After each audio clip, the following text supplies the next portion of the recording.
ഇപ്പൊ പൊതുവെ ഇപ്പൊ പറയുന്ന ഒരു കാര്യമാണ് സിനിമ സത്യങ്ങൾ വിളിച്ച് പറയാനുള്ളത്. ഇപ്പൊ ഈ അടുത്ത് തന്നെ ഒരു സിനിമ പൊളിറ്റിക്സ് പറഞ്ഞൊന്നും പ്രശ്നങ്ങളായല്ലോ. പണ്ട് ഞാൻ കേട്ടറിവാണ്, പണ്ട് നാടകങ്ങള് എന്താ ഇതിനെയും ചൂണ്ടിക്കാട്ടുന്നത്. ഇപ്പൊ തെരുവ് നാടകമാണെങ്കിലും അല്ലാതെ നാടകങ്ങളും അങ്ങനെ കാണിക്കാറുണ്ട്. അപ്പൊ അത്രയും ആ ഒരു സ്ട്രോങ് അല്ലെങ്കിൽ ആ ഒരു ധൈര്യം സിനിമകൾക്കില്ല എന്ന് തോന്നിയിട്ടുണ്ടോ? കാരണം അങ്ങനെ തുറന്ന് പറയുക അല്ലെങ്കിൽ എന്തെങ്കിലും തെറ്റുകൾ ചൂണ്ടിക്കാട്ടുമ്പോൾ കട്ട് വരെ സെൻസർ ബോർഡ് വരെ അങ്ങനത്തെ കുറെ പ്രശ്നങ്ങൾ വരാറുണ്ട്. അല്ല, സിനിമകൾക്ക് അല്ലെങ്കിൽ സിനിമ ചെയ്യുന്നവർക്ക് അങ്ങനെ ഒരു ധൈര്യം ഇല്ല എന്ന് എനിക്ക് തോന്നിയിട്ടില്ല. നിർമാല്യം എന്നൊരു സിനിമയെ പറ്റി കേട്ടിട്ടുണ്ടോ?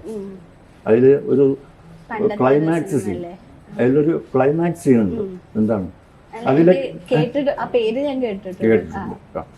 അതിൽ അഭിനയിച്ച നടൻ PG ആൻ്റണി മാഷ്, അദ്ദേഹം അവസാനം ചെയ്യുന്നത്, വെളിച്ചപ്പാടായിട്ട് അഭിനയിക്കുന്നത്, അദ്ദേഹം അവസാനം ചെയ്യുന്നത് അദ്ദേഹത്തിൻ്റെ ജീവിതകാലം അത്രയും പൂജിച്ചു വന്ന ആ ദേവി വിഗ്രഹത്തിൻ്റെ മുഖത്ത് കാർപ്പിച്ച് തുപ്പുകയാണ്.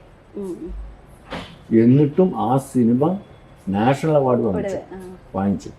ഇന്ന് ഒരു അമ്പലത്തിൻ്റെ കോമ്പൗണ്ടിൽ ഒരാൾ ചെരുപ്പിട്ട് കയറിയാൽ ഈ രാജ്യം കത്തും, അല്ലേ? അപ്പോൾ സിനിമയ്ക്കോ സിനിമ എടുക്കുന്നവനും ഒന്നും സംഭവിച്ചിട്ടില്ല. സംഭവിച്ചിരിക്കുന്നത് ജനങ്ങൾക്കാണ്. ഈ ജനങ്ങളെ ഇങ്ങനെ ആക്കി വിട്ടതാണ്. അപ്പോൾ സിനിമക്കാർക്ക് ധൈര്യമുണ്ട്.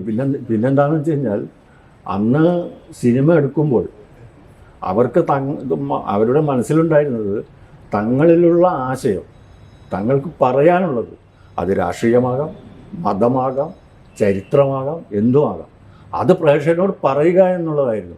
ഇന്നങ്ങനെയല്ല. ഇന്ന് കോടികൾ മുടക്കി ചെയ്യുന്ന ഒരു ചൂതാട്ടമാണ്. അപ്പോൾ ലാഭം കൊയ്യാൻ തന്നെയാണ്. അപ്പോൾ നിങ്ങളുടെ മനസ്സിൽ എന്താണ്, നിങ്ങൾ ആഗ്രഹിക്കുന്നത് എന്താണ്, അതാണ് ഞാൻ സിനിമ എടുക്കുന്ന ആൾ നിങ്ങൾക്ക് തരുന്നത്. അപ്പൊ ശരിക്കും ആൾക്കാരുടെ ആസ്വാദന രീതി മാറിയതുകൊണ്ടാണ് നമ്മുടെ സിനിമകളുടെയും രീതികൾ മാറിയെന്ന് ആണല്ലേ? പിന്നെ അങ്ങനെയല്ലേ പറ്റുള്ളൂ. കാരണം കച്ചവടമായപ്പോൾ പിന്നെ ലാഭം കിട്ടാതെ ആരും കച്ചവടം ചെയ്യില്ല. അപ്പോൾ കച്ചവടമായി, സിനിമ കച്ചവടമായി. അതെ.